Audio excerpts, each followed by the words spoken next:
thay nguồn mình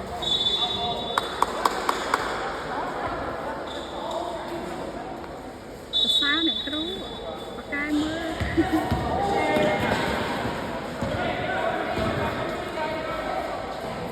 lụt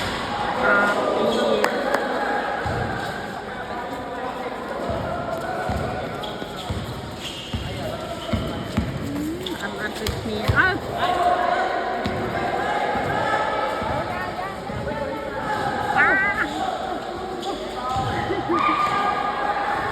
bây giờ ai không sao mình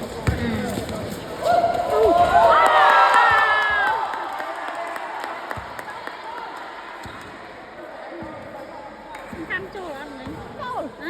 này mà ăn đang tay chua ăn thôi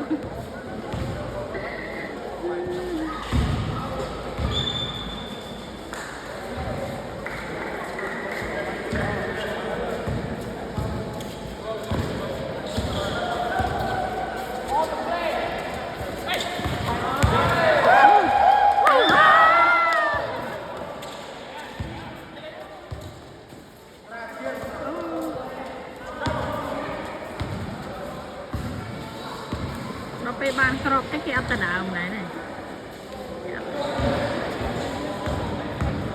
เอาทีเลยโอ้โอ้ไม่แช่พอนะ